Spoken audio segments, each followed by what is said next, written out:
دوستو یاد رکھنا، تگڑا اور مضبوط جوان پتہ کون ہوتا ہے؟ جس کی نظریں پوری طرح اس کے کنٹرول میں ہوں۔ یہ علامت جوانی ہے۔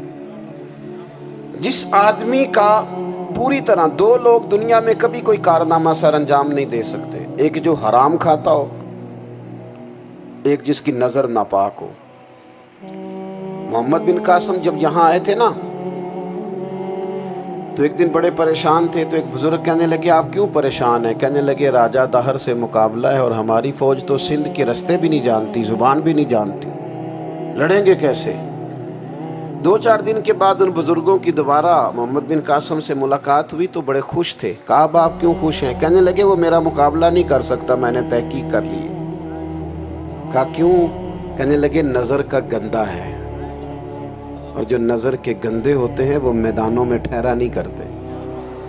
میدان کے لیے نکلنے کے لیے پاک جوانی کی ضرورت ہوتی ہے، تطہیر مزاج ہونا ضروری ہوتا ہے، پاکیزہ افکار اور سچی اور سچی ستھری سوچوں کا ہونا ضروری ہوتا ہے۔ اس لیے فرمایا کہ میرا مقابلہ نہیں کر سکتا۔ حضرت عبداللہ ابن حذافہ کمرے میں تھے، تو وزیر کی بیٹی اندر سجی سنوری پہنچ گئی۔ جیسے ہی آپ نے اس کفر کی چال کو دیکھا تو تیمم کر کے نفل شروع کیے۔ وہ ساری رات بیٹھی رہی، رب کا بندہ ساری رات عبادت کرتا رہا۔ عبادت بڑا سہارا ہے، مصلی بڑا سہارا ہے اللہ کے بندوں۔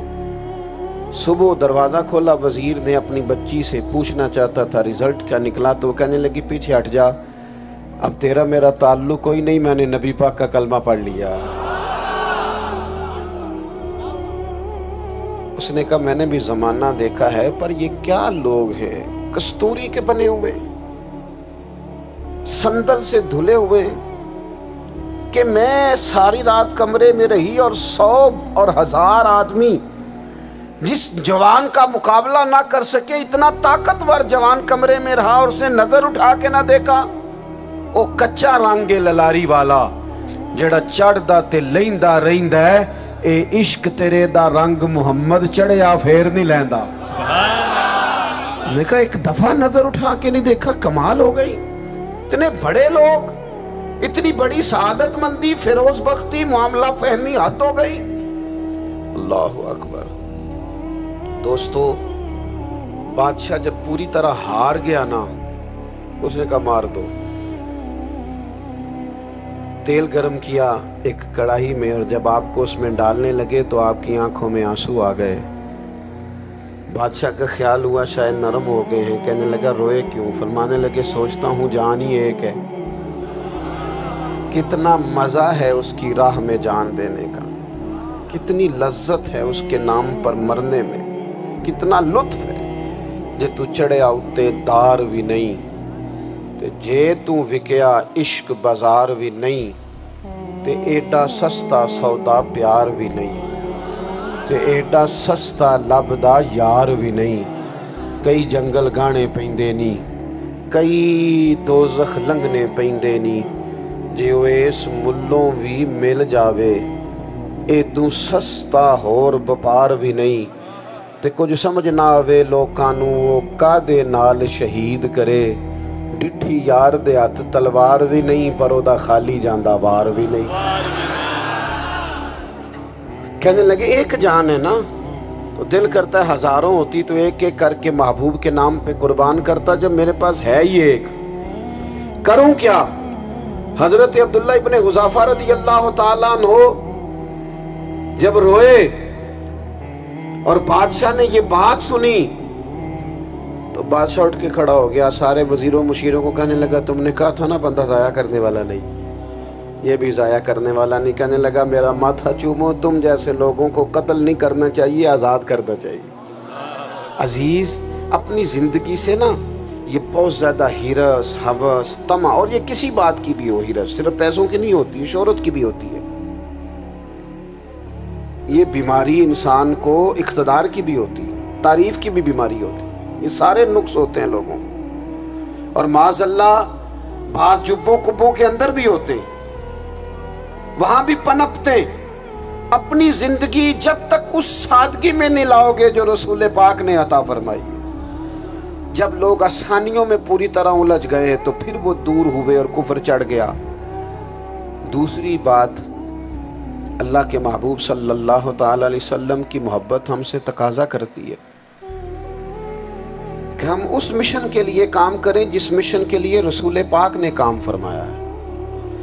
ہم سارے کام بڑے مضبوطی سے، سوچ سمجھ کے، تدبر سے، حکمت سے، تقاضوں کو مد نظر رکھتے ہوئے کرتے ہیں سارے کام۔ دین کے کام میں ہمارا مزاج نہیں ہوتا، او ہو جائے گا جی، آپ بسم اللہ پڑھیں جی، شروع کریں جی۔ آپ تقاضوں کو سمجھیں، چیزوں کو دبائیں نہیں، چیزوں پر غور کریں۔ کسی کے ذہن کی سطح پر سوال ابھرتا ہے، اس کا تسلی بخش جواب دیں۔ اپنی زندگی میں دین کے کام کے لیے اپنے آپ کو وقف کریں، اور دین کے کام کے بہت سارے پہلو ہیں۔ ہزاروں لوگوں کو قرآن پاک ٹھیک پڑھنا نہیں آتا، ہزارہا لوگ ہیں جو قرآن مجید کے مطالب سے آگاہ نہیں ہیں، دین کی بنیادی ضروریات سے لوگ نابلد ہیں۔ میں آپ کو کس طرح یہ بات سمجھاؤں کہ ہزاروں کی تعداد میں طلاقیں اس لیے ہوتی ہیں کہ مردوں کو طلاق کے مسئلے نہیں آتے، انہیں پتہ نہیں ہے کہ مجھے حقوق زوجین کے معاملے میں کیسے چلنا ہے۔ ڈھیر سارے گھروں میں تباہی اس لیے ہے کہ تربیت اولاد کا دینی منہج ہمیں نہیں پتا۔ اپنا حصہ ملائیں دین کے کام میں۔ ایک آدمی کو اگر تو نمازی کرنے میں کامیاب ہو گیا، تیری زندگی بدل گئی۔ وہ دین بیزار لوگ جو ہمارے بیچ بیٹھ کے ہماری نوجوان نسل کو پگڑی اور داڑھی کا نام لے کے بنیادی طور پر دین سے دور کرتے، ایسے نوجوانوں کو دین کا پیغام محبت دے کر دین کے قریب کرنا ہماری ڈیوٹیوں کا حصہ ہے۔ ہمیں ذمہ داری کا احساس کرنا پڑے گا، ہمیں یہ خاص قدم اٹھانا پڑے گا، توجہ دینی پڑے گی۔ مساجد، مدارس، میں آپ سے عرض کروں، اتنی ڈٹ کے مخالفت ہوتی ہے نا مدرسوں کی، اتنی ڈٹ کے۔ میں ادارہ چلاتا ہوں، اس کے چلانے میں جو مشکلات ہیں وہ تو ہم بتا نہیں سکتے آپ کو، اس لیے کہ میری قوم، میرا اس قوم سے تعلق ہے جو نعت خواں امیر کرنا چاہتی ہے، مدرسے نہیں، نقیب خطیب پیدا کرنا چاہتی ہے، شعر و شاعری کی زندگی کو پروان چڑھانا چاہتی ہے۔ فقط ہمارا ان لوگوں سے تعلق ہے جو لاکھوں کروڑوں روپیہ محافل پہ لگائیں گے، اور قاری صاحب بیچارے اگر مسجد کا کوئی ہونے والا کام کسی وقت بتا دیں گے تو وہ بڑی مشکل آ جائے گی ان کے لیے۔ یہ کیسے ہو سکتا ہے، آپ نے یہ ڈیوٹی بتا دی۔ مدارس، اور جتنا اہم رول دین کو پھیلانے میں مدارس اسلامیہ کا ہے، اتنی زبردست، لوگوں کا خیال ہوتا ہے میری طرح کے لوگ شاید کام کرتے ہیں، ڈیوٹی کرتے ہیں۔ یہ 10-15 لوگ آپ کو نظر آتے ہیں جو آپ کو کہیں میڈیا پر یا ادھر ادھر ڈیوٹی کرتے، مخلص لوگ اپنی جگہ پہ وہ بھی بڑا ہی کام کر رہے ہیں، جو میڈیا پہ آ کے بھی اخلاص سے اور درد دل سے کو دین کی، ان کی بھی کسی بات کی حوصلہ شکنی نہیں، لیکن ہزارہا اساتذہ جو مدارس میں بیٹھ کے پڑھاتے ہیں، جنہوں نے وہ سارے لوگ تیار، آپ سمجھ نہیں سکتے کتنا بڑا کام۔ حفظ کا استاد جو ہوتا ہے نا، اس کی ڈیوٹی 24 گھنٹے ہوتی ہے، فجر سے پہلے، اور اس نے بچوں کو اٹھانا ہے۔ تنخواہ تو ہم انہیں دینا نہیں نہ چاہتے جی، تنخواہ نہیں دے دی انہوں نے، ہمیں مولوی امیر نہ ہو جانا، مولوی نو تے سوٹ بھی 27ویں والی رات دے ہے تاکہ کدھر سوان کے عید والے دن پا نہ لوے، کیونکہ 27ویں تو بعد تے درزی پھڑتا ہی کوئی نہیں، کیوں حضرت ایسا ہی ہے نا، اس وقت تو نہیں نہ لیتا۔ تو ہم چاہتے ہیں مولوی ہماری مرضی کے ہماری طرح کا سوٹ نہ پہن لے۔ مدارس کی مضبوطی، آپ یہ دیکھ لیں، یہ صلاح الدین ایوبی کا تعلق بھلا کس چیز سے تھا؟